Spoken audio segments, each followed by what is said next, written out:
Hello, everyone, and welcome to a brand new episode of the Need to Nerd podcast. This is the newest episode this week as we're recording it. The one that's the newest right now as we're recording it. I'm your host, Spencer, and I am joined by my co-host, West. Hey, everyone. It's good to be back. How you been, Spencer? Sick. I'm starting to think that I actually got sick, and You just made it worse with with instead of cough syrup, exactly simple syrup in your whiskey. Yeah, old-fashioned. something like that. But I'm doing okay. I am tired, but I think that it's just my body preparing for a new baby, man. It's just you're gonna be tired anyway. Let's just make sure that you've got it down. Banking hours of rest that you're not going to get later. Yeah, yes. I mean, I wish that I was getting sleep. My other child, the one that's already been birthed, has been sick too. So, but this week we're not talking about sick kids. We're going to be talking about a very special movie in my life, and that is the movie Loving. I'm excited to get to talk about that today and about the significance of why we're doing it this week. But before we do that, don't forget to head on over to the Discord, check out the Patreon, tons of awesome stuff over there. The Discord, I got to watch some MTG in there with some folks last week. Got to play some Smash in there with some folks last week. I feel like we did something else in there too. It's been more active lately. It's really awesome. We got bets being placed on sporting events, between friendly wagers, and it's stuff's going on in there, man. Stuff's going on. That's exciting. I would only engage in two of those things. I don't know anything about sports. If you want to support the show directly, though, head on over to patreon.com/ Do you know West? Easy Game Media? That's right.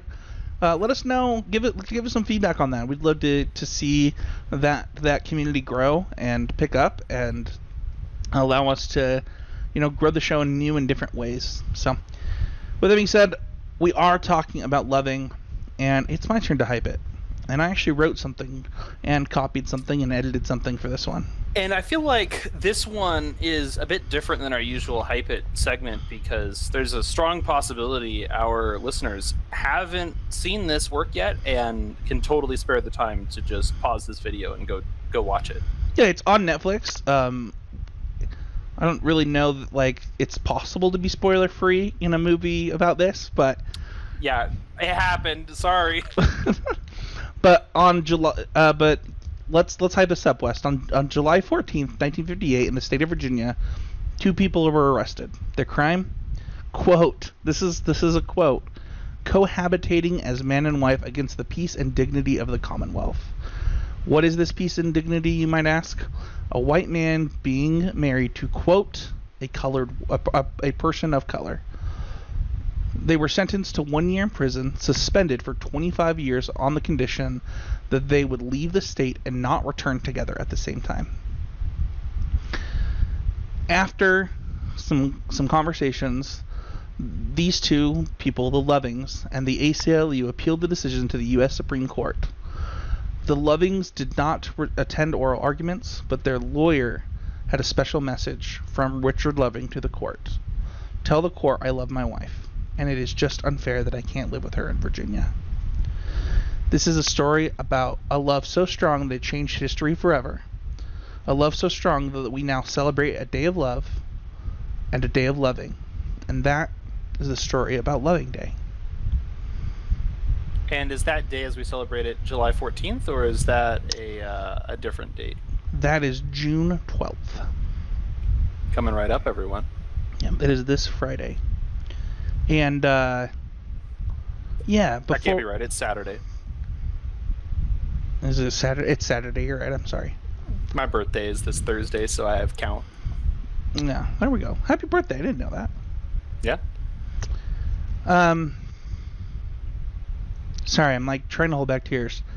Yeah, so the reason that we did this episode this week is in celebration of Loving Day. It's it's an important day in my family. It's a day that makes it so my family can exist in this country, and so it was really important to me this year as we approached the day to make sure that it was the story that we were telling this week. So that being said, let's talk about it's gonna be interesting because obviously this is a story based on real people and real events that happened, and so this movie was released in 2016. And it had like a film festival release to begin with, right? Like it wasn't very big to start, and then it gained a ton of traction as people started seeing it and realizing it was a fantastic film. Yeah, and it is honestly just a complete work of art. So I want to talk about our first reactions and our first thoughts. And so for me, I actually watched this movie for the first time last year on Loving Day with my wife. We were kind of on kind of a Black Lives Matter movie. We were watching, like a movie in bed together every other night, just talking about it as kind of the Black Lives Matter movement kind of had just kind of taken off in Utah on my birthday. It was kind of weird. I remember this conversation. We were at your birthday party that we had all decided to risk during COVID, which was a good choice in the long run. But yeah, these protests were like unfolding as we're hanging out. It was very, I don't know, lived history. It was interesting to like, I don't think that I ever expected Utah to be a place where this type of conversation would happen. But yeah, it was something that was special to me. It's a movie that as I watched it, I actually remember like just pausing and crying and talking to my wife about things happening in it, and her crying and talking to me, and I'm gonna stop and want to give your first reactions, Wes. So, I mean, there's the two different things to react to, right? There's of course the just being reminded that this is living history, right? That this is within living memory. That this anti-miscegenation laws got outlawed in this country. And that's something to react to, and I think that it's easily something that to be shocked by, right? Just to even remember that it wasn't so long ago that such restrictions existed on how people can live their lives. And then the secondary reaction is to this movie, which I think is the movie itself is just perfect. It's such a loving tale and does such a good job of speaking to the time period it's in. Some thoughts that just kind of struck out at me as I was watching it, which of course is that the best pieces of history tend to be extraordinary stories about ordinary people. Folks who are just like anyone else, just living their lives, and the way that they're living their lives put them in these situations that cause massive change forever. And I don't know, I was just surprised by the depiction of this rural life with lots of manual labor and everyone fixing and being proud of their cars, and just all of the kind of 50s period piece that this movie starts out with, all the stuff that I really just, I don't know, I wasn't thinking about as I was going into it, so it all surprised me. It's funny. When you're writing your pieces of the show notes for this episode, and you have that line that you just said, right? The ordinary people with extraordinary stories equals history. And I think we'll probably get into this a little bit, but too often I think we've talked about it on the show before, just these pedestals that we put historical figures on. Oh yeah. And the truth is that they don't Mount Mushmore. Yeah, Mount Mushmore. That's how I'm gonna say it from now on. Sure. But it's like, it's not fair to anyway. It's an interesting point because I'd like to get into why to some things that I had about the movie and some could be betters. But I love that thought. Let's do a high level look at stuff, and I want just kind of Wait, what I guess no, we did get your first impressions. Never mind. I was tearing up and watching with my wife. It was an interesting couple of weeks for me, that those first few weeks last year. We were in a pandemic. My family, I mean, there's so much that I don't want to get into in this podcast, but it was an interesting couple of weeks for me around that time. And I think that sure some people will get mad at me for saying this, but I think that time last year has improved the world in a lot of ways. And I think that the voices are starting to be listened to that need to be listened to about some of the stuff. And I was more open to not just how racism affected my family, but how racism affects how do I say this? This movie was really real for me. Like, watching Richard wanting to protect Mildred was like, I had a moment where I broke down. I was like, I totally get what he's saying. Like, Yeah. I cannot. Where he's crying and he's like, I can't protect you. Like, I can't. And I just broke down. I was like, I feel the same way. Like, I'm just a dude. Like, Yeah. so. Let's talk about high level stuff. You loved the beginning of this movie. Yeah, I mean, I think that the beginning of this movie is, I mean, it's painting a portrait, right? It's showing why this court decision is so, and the fact that their marriage is illegal at all, right? How unfair that choice is and what the Lovings are losing, right? They're showing that their life was really good, right? From this beautiful plot of land, not half a mile from where Mildred grew up, to the drag races, the banjo nights, the parties, and even just like, I think that it really is so poignant in when Mildred says, shows that she was kind of always expecting that she would deliver her first baby with the care of Richard's mother, who's the midwife of the town. So I think it's a very touching beginning of the story, and it just shows how important it is that this be fixed and why anyone should care. Yeah. For me, I think that my high level impression of this is one of kind of respect for, in a lot of ways. And not like respect for Richard, not just respect for Mildred, not respect for like any individual in the film, but I think about just, I mean, the thing about the comment you made earlier, right? Just ordinary people trying to live their lives. And I think you really get that from both of our main characters, right? Like, you really just see a man that wants to love his wife, take care of her, build her a house, have kids, and then go racing. Like, that's all he wants. It's not even that much. Like, that's just he wants to have a life. And he's enduring back-breaking work to do so. Right.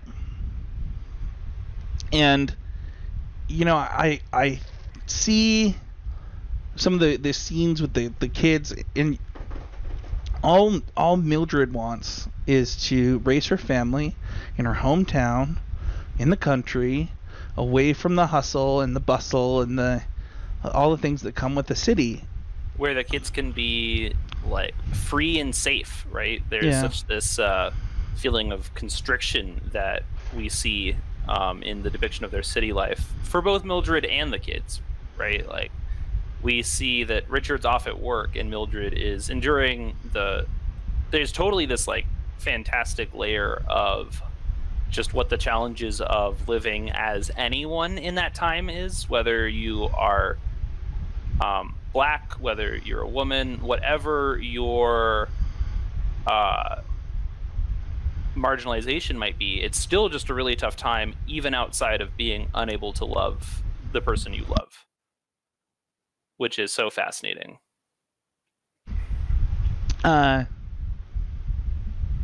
It's funny because I don't know if funny's the right word. Interesting.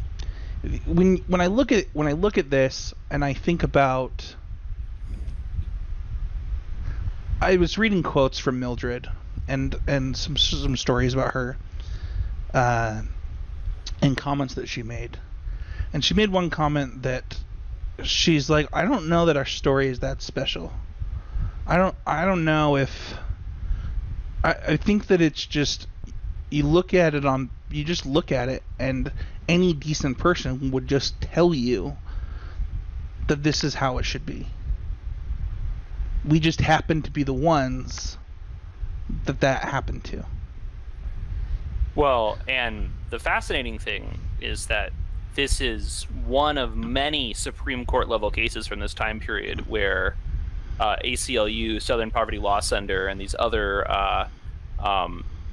civil rights groups were just, I mean, we almost see Bernie Cohen reveal this, the sheer excitement they have at a chance at this case. Yeah. Getting to the Supreme Court outside of, and it's framed in The Helping of the Lovings, but to a certain extent we do see it come through that the ability to litigate it in front of the Supreme Court is always the goal, because that's what changes it on the grandest scale and solves it for the most people. And I mean, Rosa Parks is a fantastic example of someone who intentionally broke the law in order to start that case, which would lead to judicial consideration of what is discrimination or not. It's very impressive. This is, before we move on to our next segment, this is not in the show notes, but I actually am curious, as we were talking about a film, is there a performance that was your favorite? Oh, I think the two that stand out to me are, the one as a character that just delighted me is I think it's Michael Shannon. Yeah, Michael Shannon as the photographer for Life magazine is just reading some of the pages on these people. Fantastic rendition of what sounded like a very interesting person, right? The story around the dinner table that he's telling is a good example of Gray Villet's actual life as this interesting cosmopolitan person who's just finding good trouble and getting the rap for it. And Michael Shannon really does a great performance of it, but also Martin Kasokis as Sheriff Brooks. I think that that attitude that Sheriff Brooks is displaying of, this is the way the world is, and I'm trying to do the best I can for you, but this isn't good and you know better, is as this, kind of terrifyingly good performance, right? Like, I don't like the character, but I don't think less of the actor for portraying him, because this was a real person who had these beliefs that are quoted in the movie, and show him as within this very narrow lens point as the person he thought himself to be. You mentioned one of mine too. One of mine was the photographer. The other, to me, do you know how to pronounce? Is it Nick Kroll? Or yep. I loved it. Yeah.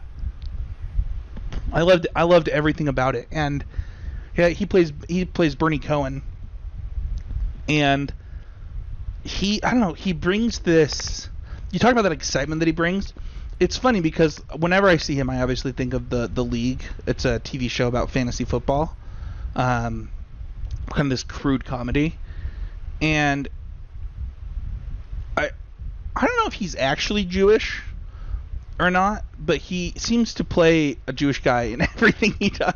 Oh, Nick Kroll. Yeah. I mean, I can't tell you for certain. It was born in New York. Is that a step towards yes? I don't know. That's a step towards yes is Jewish. Absolutely. Jeremy, Vanessa, and Dana sibling names. Sorry, my Judar, as it were, is just I'm really trying to suss this out. It doesn't say it very. I mean, it's not like bar mitzvah at this year at this synagogue or anything. Oh no, grew up in a conservative Jewish family. I found that on the Wikipedia page. Yeah, all right. Yeah, he he brings a lot of comedy to the Jewish, to like playing a Jewish guy that I feel like you can only get away with if you're actually Jewish. But it's like this. I don't know how to explain it. It's true that when finding a person to represent a marginalized identity in the world, right? In Hollywood, right? Like we have all this trouble finding an Asian person to play an Asian person, it seems. Finding a black person to play a black person. There's never been any problem finding a Jewish person to play a Jewish person on screen in all of Hollywood's history. There's something. It's funny because like he has this ability. He had this ability in this to take his comedic background and like breathe some fresh air into this film, but at the same time, like even when he's delivering some of those joke lines where he's like, "Is there anything you want me to say to them? You know, the Supreme Court of the United States of America." Like it's so funny and refreshing, but also like he's like, "Bro, I'm going to see the like." Yeah. I don't know. The tension between Bernie Cohen and Richard Loving in terms of like their understandings of the world is so good, right? Richard just wants to keep his head down, live his life as best he can, and he understands that these lawyers are a necessary evil to be able to live in Virginia at peace again, but he doesn't want a lick more attention around it than he can. And is absolutely intimidated by any reaching out of his upbringing. Bernie wants to blow it up, right? Like Bernie wants. Oh yeah. I think one of my favorite parts of the whole movie is when he asks them to get arrested. No, is when he's rolling. Well, I mean that whole scene is great, but when he just rolls right into that office and then starts just picking up all of the things that identify it as not his office. It was so funny. Those. That's such a good part of the scene, and like does a good job of showing like the ACLU has decent funding for what it's trying to do, but it's never had good funding. It's never like we have all the money we could ever need and we can give everyone their own office, multiple offices in multiple cities. It's always we're gonna find the people we need. We're gonna have talent. We're gonna pay them the bare minimum we can because that's what we can afford, and they're gonna do it out of the love of their heart, and we're gonna make it work. Did you learn anything from this movie that you didn't know before? Certainly this is not the Supreme Court case of the civil rights era that I know the most about, and that was good to learn more about. I was just surprised by the quality of this small community in Virginia, and that it's not just that Richard was exceptional in his not really seeing Mildred's race as this barrier to love, but that it kind of seems like that was just the case of this community in a lot of ways, right? Like that the sheriff talks about this a little bit when talking about it. Like, I understand that you all down there don't worry too much about this, but like there's a line. So Richard outside of the movie, for what it's worth, has actually before his passing actually did talk about this, that they weren't the only couple in this county. You know, that there was some kind of personal vendetta against them. He thought it might have been somebody that maybe he had won some money from in his racing, there's that tension's depicted in the movie a little bit. Yeah. So people, they're not really sure why they were targeted specifically with this, but they weren't the only interracial couple in the county. Yeah.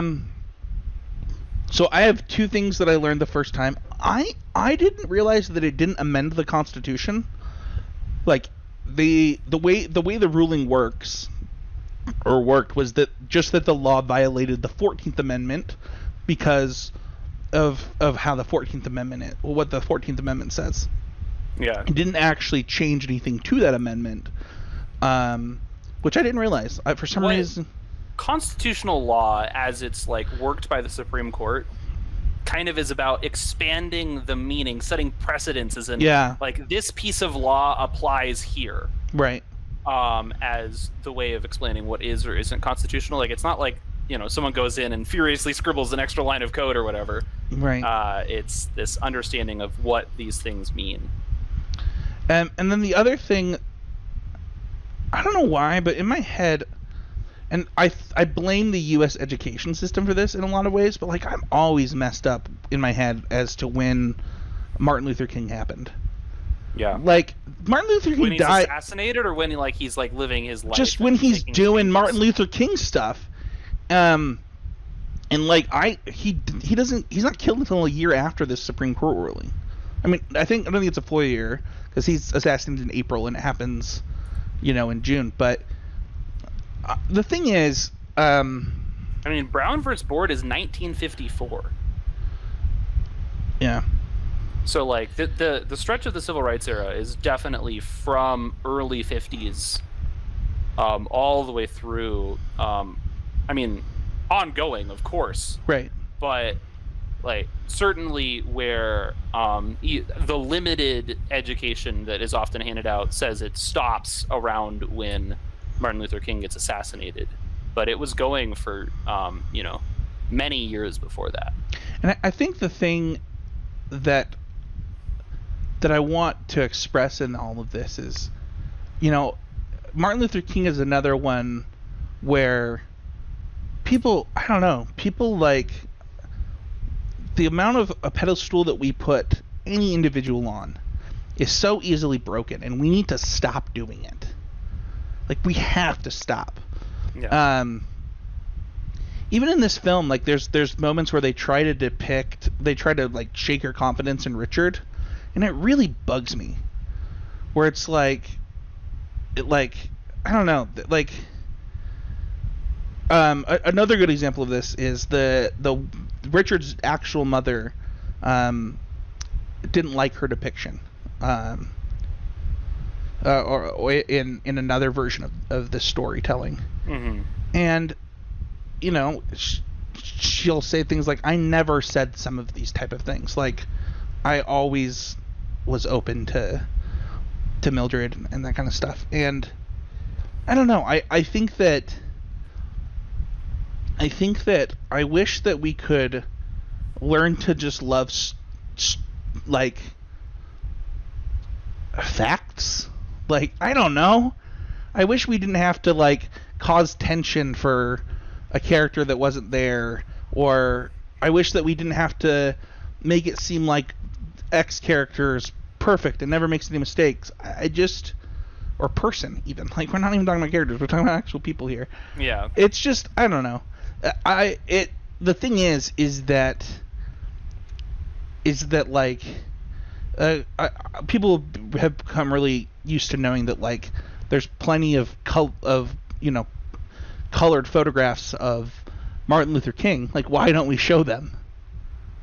Like, and it is to have this separation of this time from where we're at now. That's really unfair. And you know, I think about how like in my grandparents' lifetime I couldn't have married my wife. Yeah, it's definitely that realization is one that is stunning when you get there. And absolutely there is this it's a form of revisionism, absolutely, to make things seem like they were so long ago or will never be there, which is funny because on one hand we want to believe that the 60s is absolutely a lifetime ago, or you know, a half a dozen generations ago, and then also refuse to believe that the 90s is at least 20 years ago. Yeah. Are there any could be better for you this film? Oh, I think I would have liked to, and I don't know what this does for the overall story, but for the depiction of what a lovely life it is that the Lovings are having in Virginia here, I wanted to know more about Mildred's family. I wanted to know more about her dad, her sister. It's funny. I also have a know more about them type of thing, and this is probably the wrong film for that, for what it's worth. And so maybe our could be betters, or I don't know. Make a prequel. Yeah, I don't know. But after doing some research, I wish that I could have seen their love develop a little bit. Mildred is on record. They met each other pretty young, and Mildred is on record talking about how she thought that Richard was pretty arrogant, but she kind of learned to love him, and learned to, not learned to love him, grew to love him, and saw the kind of the good person he was. And she never remarried after he died, and she just very much was in love with this man. And I think you see that. You definitely understand that from them, right? Like, but I wish that I could have seen, I don't know if it's just a 2-minute montage of their relationship before that race or whatever, but I would love to have an Up style montage a little bit before that. See, I disagree with you, because that opening shot is so good of this, just of Ruth Negga just sitting there kind of with that look on her face, just in the darkness and you don't know until Richard turns to the side that they're sitting next to each other instead of looking at each other, as Mildred's telling Richard that she's pregnant. That opening shot is so good. Yeah, I think that you can still start with that opening shot and then have to quickly tell the story of them falling in love, right? Flashbacks, no. Yeah. Let's move on to Lovitz. There's a lot to love in this film. I wish I could buy that Time Magazine picture. You can't, because Time Magazine owns the picture, I can't buy it. You just can't get a print of it? I want a print of it, but definitely can't get the NFT of it. Nah. Ooh. Maybe I need that. No. Maybe I'll look harder for prints. I did get my wife something for Loving Day. She's not here, so I can say it on the podcast. She's not going to listen. But I did get the copy of one of the pages of the opinions from the Supreme Court printed out onto and framed up, and we're gonna be able to hang it. It's gonna be pretty cool. But yeah, and then the huge love for me, I kind of already mentioned Bernie. Man, that picture is so good. Can we just talk about the Time Magazine picture for a second? He captures I don't know if that's how it really happened, but I really, really hope that's how it happened. The way that we see it play out on the the screen, you hope is... I just want that to be true so much. Because I love laying on my wife's lap like that, laying down watching. Her playing with my hair. This is the best. Also, the other way, too. Either way, I want that to be how that picture was taken. Well, and that would speak to the skill of Gray Villet to such a great degree, because that's all a photographer wants, is for these people to behave as they would normally, right? The setting them at ease. And I think that as it's depicted in the film, he's set apart from everyone else that's documenting their life in that regard, because he comes in with no fuss, right? There's no, you think about some of the later shots where Mildred's really dressed up and all of that sort of stuff. But in this, all the photographer wants is to just document them living their best life unobserved, basically, because that's what's selling the importance of this case. And there are so many great moments too with that, just him talking to the family, the kids playing. I don't know. It was that whole scene. You already mentioned how great it was, but I wanted to cover it. I have one more Love It that's not in here on the show notes, but I think I should mention it. The scene and the gravity of the conversation where they say what Virginia's oral arguments will be.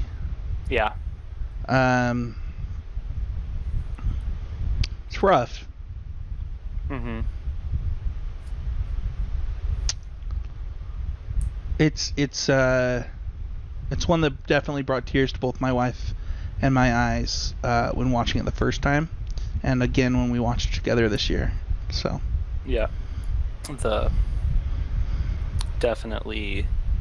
Just don't have the kids, man. Like, it's actually as an argument, it's one that I really empathize with. I'm not going to get super deep into it, but Jewish community has a conversation it's having in general about intermarriage, right? Where when people, specifically when Jewish men marry non-Jewish women and have Jewish kids to a very traditional understanding of Judaism, those kids aren't viewed as Jewish.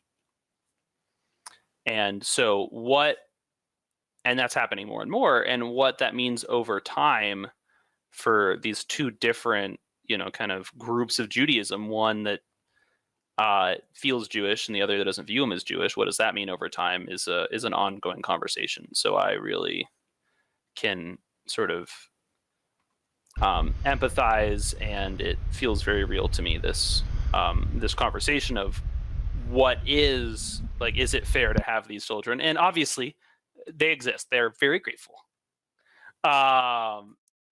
And whether or not they show it, because kids don't show their gratefulness anywhere near as close as often as they should.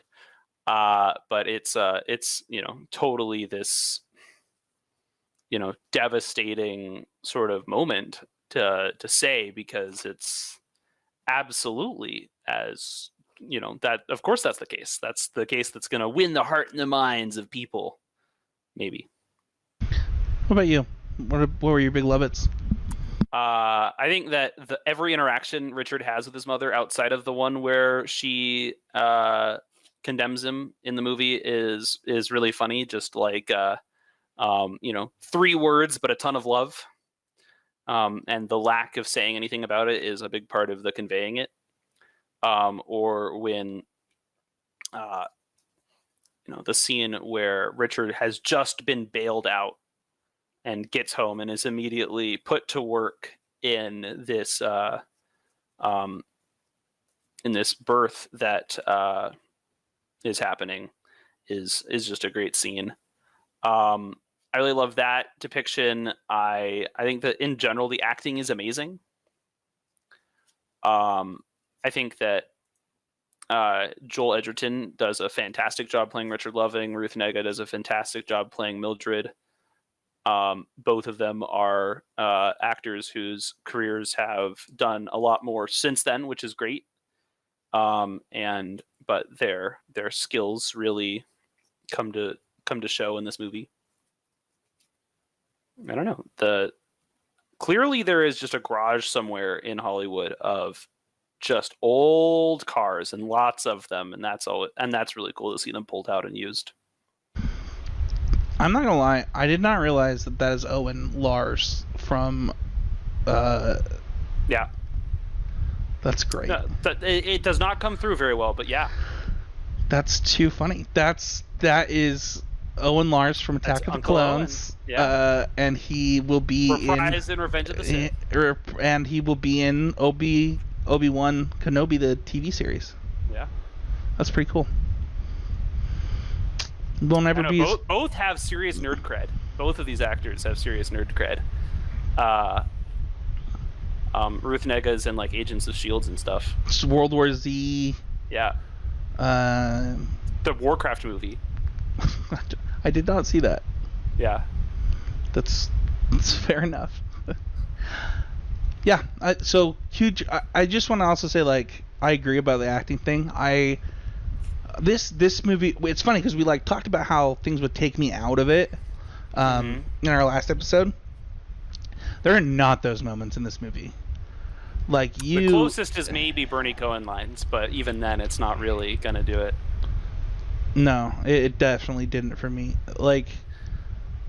there's like some funny moments with Bernie Cohen, and you know, when he is talking like how much experience do you have with with constitutional law, you know, a bit, not very much, like it's funny, but like it also, I don't know, he just plays it really well, like it really it feels like part of the character. So I agree with the great acting. I want to just we're not I want to be clear that as we're rating this, because we are rating it as a film, that we're rating the film, not the story. Yeah. How would you rate this on a scale of 1 to 5? Oh man, what you're really asking me is what are my rules for my scale of 1 to 5? Because I think I just want to give this a 5. I think it's a truly excellent film. Oh yeah, I'm a 5 too, man. Like the movie itself is just so good. Yeah, it's just like the rules when recreating a real life event in a movie are different than any other film. And the setting was nailed. The as far as I can tell, the depiction of these people as they really lived was nailed. The motivations were very clear. It's the choice of what story to tell is spot on.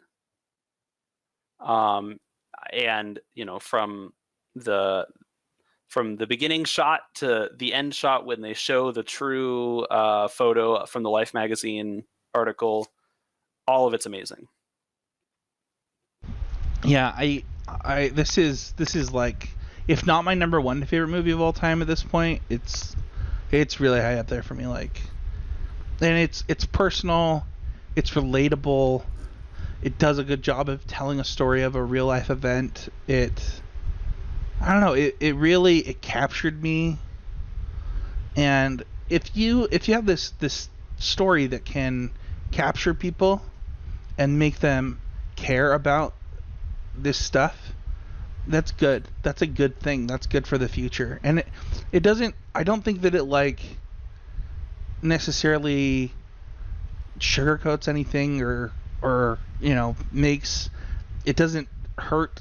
I mean, other than some of the stuff that we kind of talked about with with Richard's mom and stuff like that, where we're not sure if that's an accurate depiction of her thoughts at the time. But I don't know, it was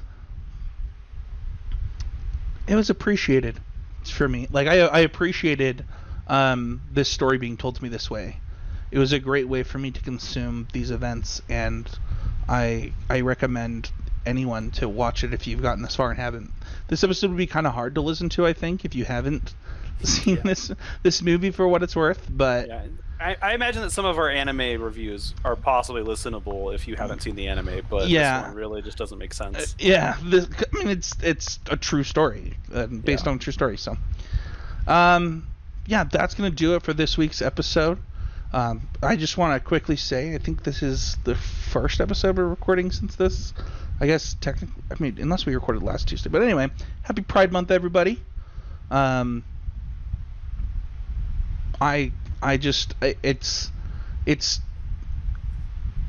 amazing to me, the significance of this case and this story, and then also, you know, that we live in a world where some people don't think that everybody's love matters and everybody's love is valid.